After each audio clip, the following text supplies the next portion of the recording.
रहमान साहब, creative industries में इख्तलाफ कोई नया या बुरा कॉन्सेप्ट नहीं है, लेकिन जब नेगेटिव पर्सपेक्टिव या पर्सनल नापसंदीदगी पब्लिक डिस्कोर्स का हिस्सा बन जाती है और तल्ख अल्फाज इस्तेमाल किए जाएं, फॉर एग्ज़ाम्पल जैसे खलील साहब ने आपके लिए किए, बड़े राइटर हैं, सीनियर हैं, क्या ये क्रिएटिव ऑनेस्टी को मजबूत कर रहा है या इंडस्ट्री को अंदर से कमज़ोर कर रहा है? मेरे ख्याल में आई डोंट नो खलील साहब ने क्यों ऐसी बात की। ये तो कोई खलील साहब से ही पूछे कि आपने अगर मेरे बारे में कोई ऐसी स्टेटमेंट दी है, ज़ाती स्टेटमेंट दी है, तो क्यों दी है। तो उनसे पूछना बनता था, उस एंकर का भी पूछना बनता था, आपका भी पूछना बनता है, पूछ लीजिएगा। मुझे नहीं मालूम कि वो उन्होंने क्यों कहा। हाँ, ये उनकी एक अपनी पर्सनल राय है, उस पर तो मैं कुछ भी नहीं कह सकता, but he should be having a logical reason, and if he is not having a logical reason then I don't know why he said this. अल्लाह खैर करे उनकी, अल्लाह उनकी, क्या कह सकता हूँ। लेकिन ये ज़रूर है कि हमें पर्सनल एक दूसरे के साथ होना नहीं चाहिए, बिल्कुल बनता भी नहीं है।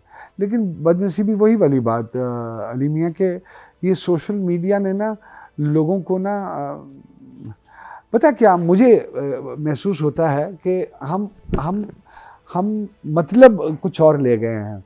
हम बराबरी का मतलब ये ले गए हैं कि बड़े छोटे की तमीज़ हम ख़त्म कर दें। हम स्ट्रेट फॉरवर्डनेस को हमने उसका मतलब ये लिया है कि आपके जो मुंह में आए आप बोल दीजिए किसी के भी हवाले से। उसकी वजह से ना पूरी सोसाइटी का सोशल फाइबर ही बर्बाद कर दिया हमने। पता नहीं हमने तशहीरबाजी करनी क्यों शुरू कर दी है। क्या कह सकता हूँ मैं, जिस मुल्क में 24 करोड़ में से 20 करोड़ टिकटॉकर हों तो उनको वेलियान हो और कोई काम ही नहीं है। वेरी अनफॉर्चुनेट, दुख होता है मुझे जब कोई कि मैं इस तरह की किसी की पर्सनल कहानी या पर्सनल वेंडेटा के ऊपर या पर्सनल वो अपना सारा कुछ तशहीरबाजी कर रहा है। क्या करने की ज़रूरत है। जो मेरी फैमिली की तस्वीरें हैं मैं क्यों उनकी तशहीरबाजी करूँगा, वो मेरी ज़ाती ज़िंदगी का मामला है और किसी को नहीं राइट होना चाहिए आपकी ज़ात। काम के हवाले से आप जो मर्जी कमेंट दें, I don't mind, that's your right कि मैंने अच्छा किया या बुरा किया, लेकिन मेरी personal life is my personal life. वो ये नहीं, वो गोरे बनने की कोशिश मत करें, you are a public property, चपाट भी पड़ जाती है। What do you believe in? Public? Are you a public figure or a public property? No, I'm not a public property, I'm a public figure. हाँ, मैं जो कह रहा हूँ उस पर आप बात करें, मेरे काम के बारे में बात करें, but where is my family is concern, that's my personal thing. So please, आपको कैसा लगेगा अगर आपके हवाले से, आपकी पर्सनल लाइफ के हवाले से या आपके पर्सनल रिलेटिव्स के हवाले से अगर कोई उल्टी सीधी बात करे, you won't like it. So similarly, he is not also going to like it. So we have to respect each other. Unfortunately, the respect element is gone from the society, which is need to be addressed. You know, we have to draw lines. इतने ना आप फन्ने खान बन जाओ कि आप जिसकी मर्जी पगड़ी उछालते फिरो. You have no right. बिल्कुल, एब्सोल्युटली। रहमान साहब, सबा कमर साहिबा के बाद से लाहौर कराची की बहस बहुत हाईलाइट हुई।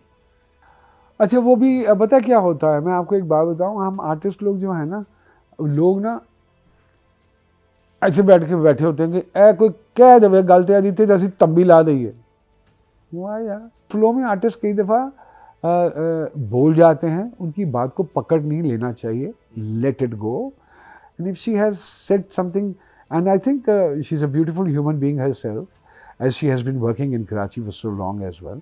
So it's never that नफ़रतें मत फैलाएं। वो लोग नफ़रतें फैला रहे हैं बेसिकली जो गलत बोल रहे हैं। ये सब आपके अपने लोग हैं, आपके अपने आर्टिस्ट हैं, इनको ओन कीजिए, इनकी रिस्पेक्ट कीजिए, और इनसे अगर कोई छोटी मोटी कोताही या गलती हो जाती है तो लेट इट गो यार। KPK, पंजाब और सिंध, इन सब में काफ़ी सालों से एक एक पॉलिटिकल पार्टी की डोमिनेंस है। आपके मुताबिक अपने अपने सूबे के लिए, अपने लोगों के लिए किसने सबसे ज़्यादा? देखिए, बात पता है क्या है, जो मेजॉरिटी में, देखो वो तो मैं नहीं होता कोई भी डिसाइड करने वाला, अब तो खैर डिसाइड करने वाले ही और है, और मैं उनकी मर्ज़ी के अगेंस्ट कैसे बात कर लूँ। ठीक है, जो उन्होंने डिसाइड किया है, जो अवाम, ये मैंडेट अवाम का होना चाहिए। वो किसी भी पॉलिटिकल पार्टी का या किसी भी अदारे का हो जाए, वो उसकी अपनी मर्ज़ी है, but for the betterment of the country, अपनी बेटरमेंट के लिए नहीं, मुल्क की बेटरमेंट के लिए होना चाहिए। मुल्क की बेहतरी, आवाम की बेहतरी के लिए होना चाहिए। कवानीन आप बनाएं, ज़रूर बनाएं, लेकिन अपने फ़ायदे के लिए मत बनाएं। सो इनके साथ मोहब्बत कीजिए, इनका एहसास कीजिए, यही कल को आपके साथ खड़े होंगे। आप डंडे के ज़ोर पे शायद अपना तो झंडा, देखो मैंने ये कर दिया वो कर दिया, लेकिन नहीं, आप नेगेटिविटी में जा रहे हो। पता नहीं इनको बताने वाले, इन तमाम सारे लीडरान को बताने वाले कौन लोग हैं, मुझे तो ये भी नहीं समझ में आता। जो सर इसी से मैं ड्राइव करूंगा, you have to choose in between one hypothetical question again. एक गवर्नमेंट वोट लेकर आती है, दूसरी गवर्नमेंट बस आ जाती है, लेकिन वो लोगों को डिलीवर कर जाती है कुछ। Who would you choose? क्या चाह रहा है तू मेरा बेटा? नहीं, तू it's a- चाह रहा it's a- है no, no, कि it's a very, मैं घर ना जाऊं? नहीं नहीं नहीं देखो तू चाह रहा है कि मैं घर पहुंचने से पहले डाले करूं? बात पता है क्या है हाइपोथेटिकल क्वेश्चन यार, है ये। Leave it to the view public. मैं आपको एक बात बताऊं, मैंने वही वाली बात की ना कि जो इस मुल्क में अवाम की सोचेगा ना, अवाम ने ही खड़े होना है। आप don't bring them to a point कि वो सेचुरेशन पॉइंट उनका आ जाए। इस वक्त जो हालात बने हुए हैं ना, वो सेचुरेशन पॉइंट की तरफ जा रहे हैं। So let's not drag them toward saturation point, ठीक है? आप इलेक्टेड हैं तो आप जो इम्प्लीमेंट करेंगे आवाम के ऊपर, वो डेफिनेटली ये सोचते होंगे कि यार इन्होंने मुझे इस जगह पर रखा। और अगर आप सिलेक्टेड हैं तो आप ये सोच के मत उन पे इम्प्लीमेंट कीजिए कि मैंने दोबारा मौका नहीं मिलना, ठीक है ना? ये इस मुल्क में अनफॉर्चुनेट, मैं अक्सर ये बात कहता हूँ, मैं कहूँगा तो फिर मेरी जान मेरे नाल बड़े मसले हो जाएंगे, क्योंकि सच मेरे मुँह चो रुकदा नहीं। 24 करोड़ असी जेनेटिकली एहो जिहे गए हैं, उसमें झूठ भी शामिल हो जाता है, मुनाफकत भी शामिल हो जाती है, और हम बाय डिफ़ॉल्ट हैं। अबू सदीक थे तो मैं नुमान था, अबू बलविंदर कौर होते तो मैं सुखिंदर कौर होता। अब मेरी बात है, सो हम दीन और दुनिया में फंसे पड़े हुए लोग हैं। हमें अपने आप को एड्रेस करना है, हमें अपने आप को खुद ठीक करना है। ये ना सिर्फ अवाम पे लागू होता है, ये हुक्मरानों पे भी लागू होता है। आपको लेकिन हम वही पावर हंगर वाला मामला आ गया ना, ईगोस की जंग है यहाँ। अपनी अनाओं को छोड़ दीजिए, पीछे हटा दीजिए, लोगों के बारे में सोचिए। This is a crucial moment where as this country is concern. ये डूब जाएगा बहरी जहाज़ जो है, अगर इसके साथ ज़्यादती की जाती रही तो। ये आवाम से ही हैं सब कुछ।